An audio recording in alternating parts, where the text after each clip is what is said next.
keeping you up to date across the UK, online, on DAB+, and on the Talk Radio app. Rob Rinder on Talk Radio.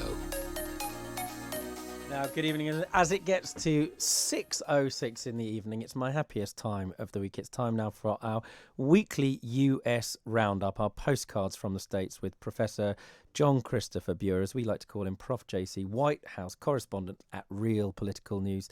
Well, I'm going to say and start, Prof. JC, by saying Happy Thanksgiving, not a holiday that we celebrate here. Some of our listeners will only know that it's about turkeys. Help us out. How was Thanksgiving for you? Well, it was lovely for me, and I sent you a picture of my turkey You that did? my wife prepared, not me. It was a formidable day, and guess what? We've got old leftovers for today, so we're going to have a nice dinner after we're through. So it was a good Thanksgiving. However, there's some major concerns, Rob. I know you know this. People are relaxing. They're getting a little bit too laxed, and they're thinking, oh, this pandemic is over. And lo and behold, the president is in Nantucket. Maybe he's looking for the great white whale and Captain Ahab, but it is pouring rain up there. And he's really in a quandary because he is being blamed for the inflation.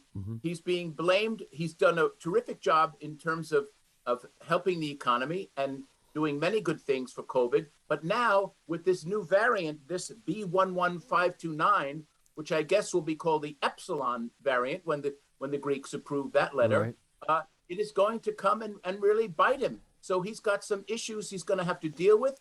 The Great Britain and France and Belgium are curbing in flights, and the president has opened flights for people from foreign countries, but he's going to have to consider closing it again. And then how does that look to the world economy if the president takes that move? Well, let's just pause for a second. I mean, when, and I have to put these things to you, President Trump did that sort of thing. He was immediately targeted and had rocks hurled at him, maybe legitimately, for racism. When Biden does it, the media seem to keep those rocks to themselves. Why does that happen?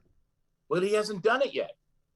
The borders are open. They're coming in Kennedy. They're coming in Dulles. They're coming in. The vaccinated people are coming. They're allowed to come in. But, with this new variant, we don't know. Sure. And Joe doesn't want to look like he's clamping down on the economy because he can't do that. Right. That's the problem that he's facing. Now, you were just talking about the success of the economy, that multi-trillion-dollar bill that was signed last week on infrastructure, amongst other things. There's a good deal of other, as you guys say over there, pork in that bill as well.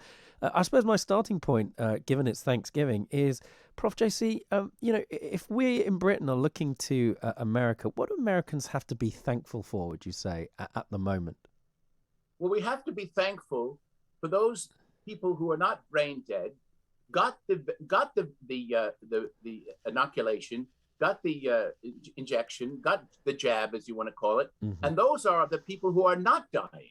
So we're happy that we're on a roll there, but and we're thankful for that. We're, as the Bee Gees say, we're staying alive.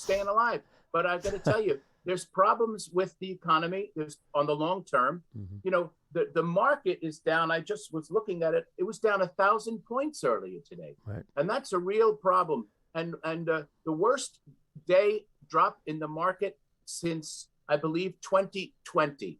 Wow. 2021, excuse me. I've been told by my it's 2021. But I mean, in part of that, it's fear about another lockdown. And I have to ask you this question. Sure. I look across all of the states in the US, and one of the highest uptakes in vaccination, for example, is a small state of Vermont, which has a high R number, a high level of COVID. There are other states with less uptake where, cases are roughly the same. Given that's the case, how do you how do you think the American president sells a vaccine to the American public, and is he doing a good job of it? Well, I think he's a bit fearful that he's going to look too aggressive, and he's going to cut down on the economy if he says, stay home. In fact, this is preposterous. My wife and I went out the other night, and we realized that Mayor Bowser, who is the mayor of the city of the District of Columbia, our nation's capital, Right. has eliminated the mask mandate. I mean, that is madness, especially now what's going on, especially with the variant. We walked into the restaurant, we turned around, we did a U-turn, and we walked back, and we went home and made dinner. You know, That is Prof JC, there'll be a lot of absolutely people. crazy. There'll be a lot of people who, honestly, will be screaming into their radios at you right now. Good. And I know that you give That means they're alive. I hear you, and you give that sort of thing your proud and informed, undivided indifference. I'm sure of it. But you know, Prophecy, one of the questions is we're going to have to live with this virus. And you have to ask the question, do you think that Americans in all of your 50 states are going to tolerate other lockdowns? Or do you think we've reached a stage of critical fatigue where there simply will be mass disobedience if another lockdown across the nation comes? Well, we've got 50 different states, 50 different kinds of mentality.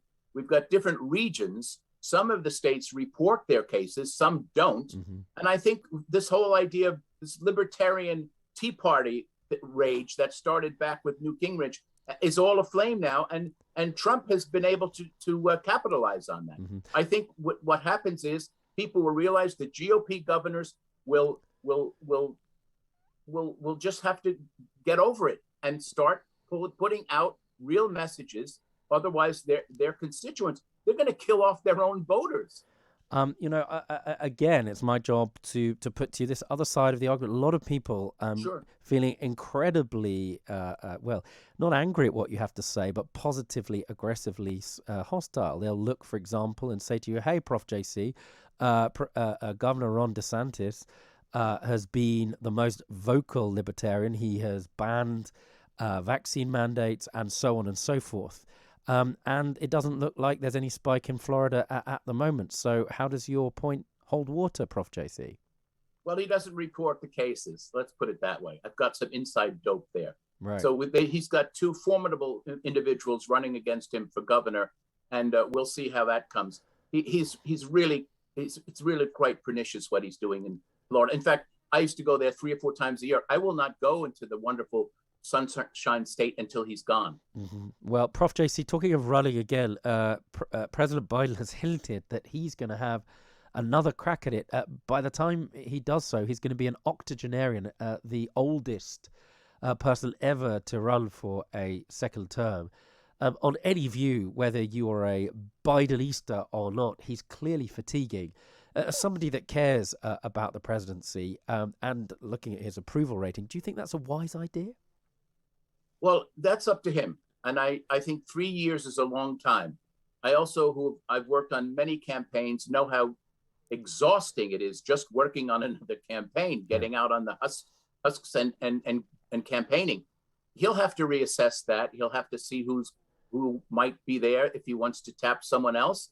And I think he cares about this country. I've known him for over 30 years, and he'll have to do it. He's had surgery. We know about that. Right. He's been sedated, and now they're telling us that they found a precancerous polyp in his colon, which we didn't know about immediately, right. But that's come out. But he seems to be in decent health, and he will make that decision when the time comes. Yeah, Prof. JC, last question. I mean, it's an unusual thing. You have a vice president, first woman of color, who held all of the legal authority of the presidency.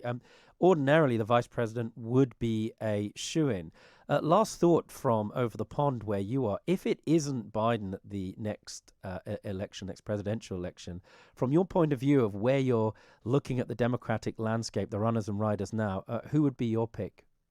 Well, I don't have any particular pick. I'm loyal, to the what's going on in the White House. I work there every day. I want to be honest. But, Pete Buttigieg is a possibility. Gavin Newsom, who is the governor of California. Gretchen Whitmer, I'm reading a list, so you don't mind. That's all right. Who's the governor of Michigan. Amy Klobuchar, senator of Minnesota. Yeah. Elizabeth Warren, we've heard of her. And, of course, there's old Bernie, but I don't think he's up to snuff, actually, even though he's been around for a while. Well, Prof. JC, happy Thanksgiving. I have to tell you, I love listening to your postcards every week.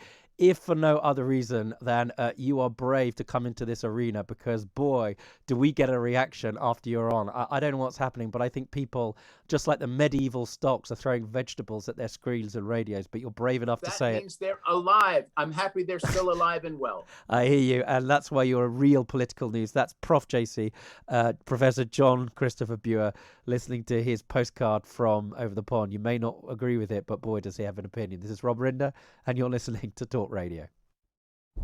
Online